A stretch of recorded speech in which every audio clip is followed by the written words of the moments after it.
Ya, tidak hanya di Lebanon, 1.000 masjid dan 3 gereja hancur akibat serangan militer Israel di Gaza. Tempat ibadah seharusnya tidak boleh menjadi sasaran karena dilindungi hukum humaniter internasional.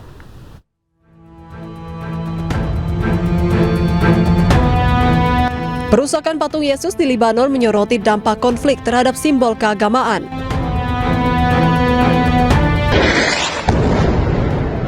Di Gaza, serangan Israel juga dilaporkan berdampak pada tempat ibadah.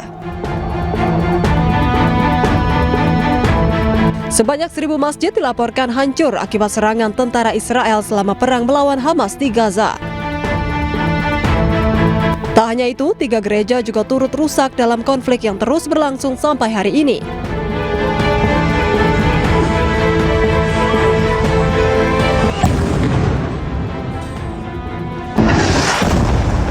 Tempat ibadah seharusnya tidak boleh menjadi sasaran karena dilindungi oleh hukum humaniter internasional.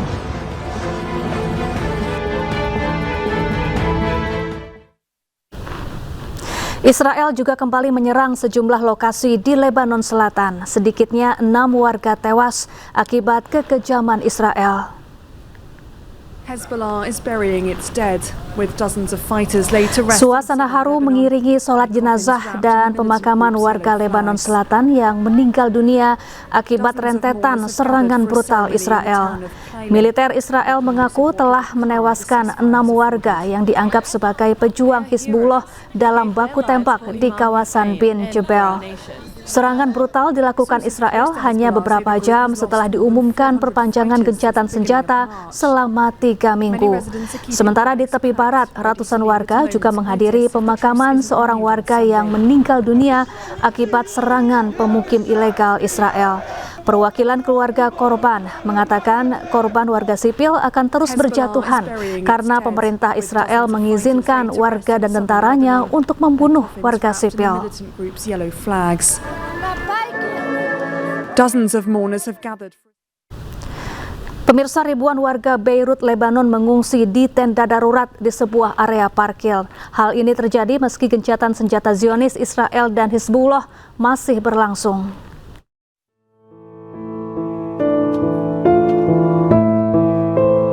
Pengungsi di Beirut, Lebanon menghadapi kondisi mengerikan meskipun gencatan senjata masih berlangsung. Nampak para pengungsi mendirikan tenda di sebuah lahan parkir dengan ketersediaan kebutuhan dasar yang sangat terbatas. Ribuan orang ini meninggalkan rumah mereka untuk mencari keselamatan. Para pengungsi mengaku belum mendapat bantuan apapun hingga menimbulkan kekhawatiran atas memburuknya kondisi hidup mereka. كنا عم طالب الدولة إنه تركب حمامات تضوي لنا الشارع ما تعطينا كهرباء تضوي الشارع لنشوف بعضنا برا بالليل للعالم ما يصير معها مشاكل بالليل عرفت علي كيف وأنا اللي بتمناه إنه يمكن طول هالحرب هيدي وتستمر وأنا عندي 9 أولاد فيهم 6 أولاد صغار قاصرين. Menurut Kementerian Kesehatan, jumlah korban tewas di Lebanon meningkat menjadi 2.419 dengan 7.719 orang terluka sejak pertempuran baru antara Israel Hizbullah pecah pada 2 Maret lalu. Sementara itu, Pakistan, Mesir, Turki, dan Arab Saudi tengah menggodok kemungkinan pembentukan aliansi pertahanan baru. Langkah 4 negara mayoritas Muslim ini muncul sebagai respons atas meningkatnya agresi militer Israel dan kekhawatiran terhadap ambisi ekspansionis Israel Raya di Timur Tengah.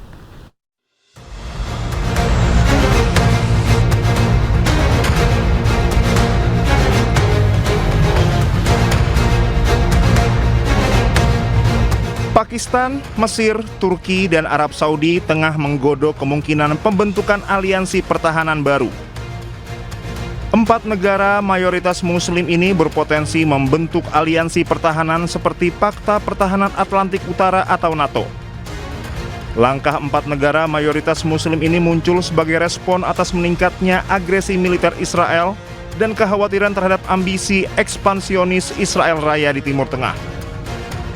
Keseriusan aliansi ini ditandai dengan latihan militer gabungan pasukan khusus Mesir dan Pakistan yang sedang berlangsung. Meski latihan serupa pernah dilakukan, koordinasi kali ini jauh lebih intensif pasca serangan udara Israel ke Doha, Qatar pada September 2025. Peristiwa tersebut dipandang sebagai titik balik yang menghancurkan kepercayaan negara-negara kawasan terhadap penjamin keamanan dari luar seperti Amerika Serikat. Serangan terhadap Qatar memaksa negara-negara di kawasan Timur Tengah menghitung ulang strategi keamanan mereka. Ketegangan semakin memuncak sejak serangan Amerika Serikat Israel ke Iran pada 28 Februari lalu hingga memicu konflik yang mengguncang dunia. Konflik ini tidak hanya mengancam keamanan fisik namun juga menghantam ekonomi kawasan, terutama negara-negara Teluk yang menderita kerugian besar akibat gangguan rantai pasokan dan lonjakan harga minyak global. Apabila terrealisasi, NATO negara mayoritas Muslim memiliki bobot strategis yang signifikan untuk meredam ambisi Israel.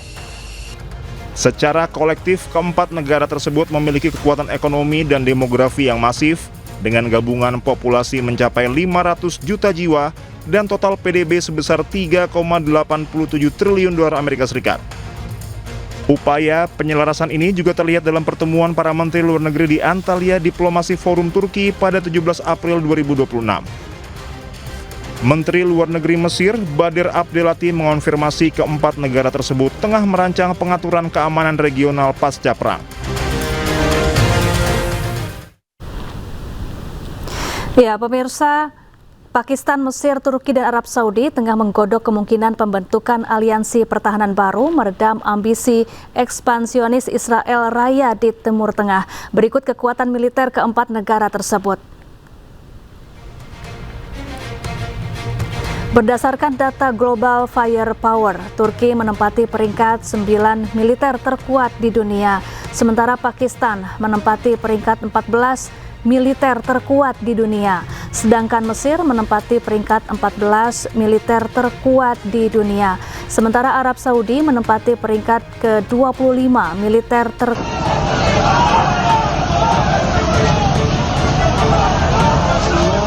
Upaya memperpanjang gencatan senjata antara Israel dan Lebanon yang diumumkan Presiden Amerika Serikat Donald Trump langsung diuji di lapangan. Hanya beberapa jam setelah kesepakatan itu diumumkan, militer Israel dilaporkan kembali melancarkan serangan udara dan artileri ke wilayah selatan Lebanon. Serangan udara militer Israel menyebabkan kerusakan signifikan pada bangunan dan infrastruktur serta memicu kepanikan warga. Serangan terjadi pada Jumat dini hari dengan menyasar sejumlah titik strategis di kota Haldah, kota Tauline, dan distrik Tire. Kondisi ini menambah daftar pelanggaran gencatan senjata yang sejak awal memang sudah rapuh, terutama karena faktor Hizbullah yang menolak kesepakatan tersebut. Serangkaian serangan ini terjadi tak lama setelah Presiden Donald Trump mengumumkan Israel dan Lebanon sepakat memperpanjang gencatan senjata selama 3 pekan, hasil dari pembicaraan tingkat duta besar di Gedung Putih. Serangan Israel kembali mengguncang Lebanon Selatan di tengah perpanjangan gencatan senjata. Otoritas Lebanon melaporkan sedikitnya 6 orang tewas dan sejumlah rumah warga hancur akibat bombardir Israel.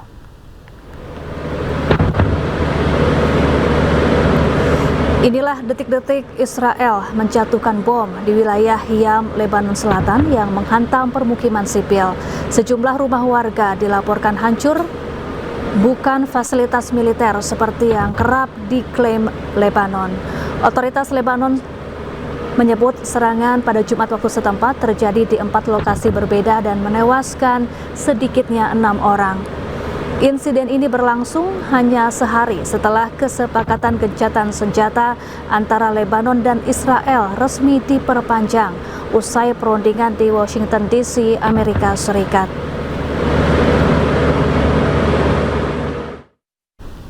Sebuah pesawat tanpa awak atau drone milik Israel ditembak jatuh di langit Lebanon.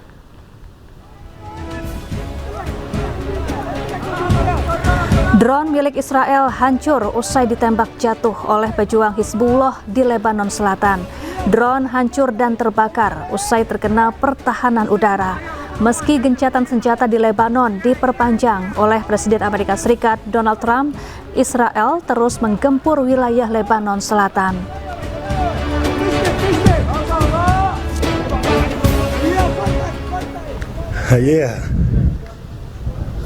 Sementara itu, sebuah rekaman video menunjukkan bagian dari puing-puing drone atau pesawat tak berawak.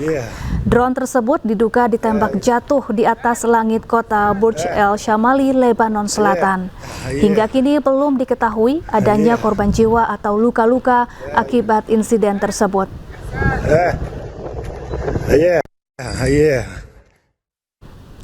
Tentara Hizbullah kembali mengirimkan drone kepada kendaraan tentara Zionis Israel.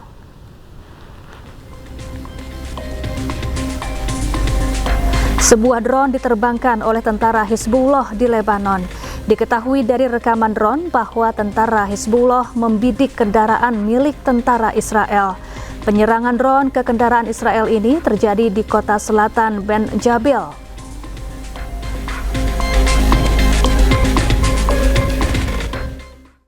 Pemirsa, Breaking News akan kembali sesaat lagi. Tetaplah bersama kami.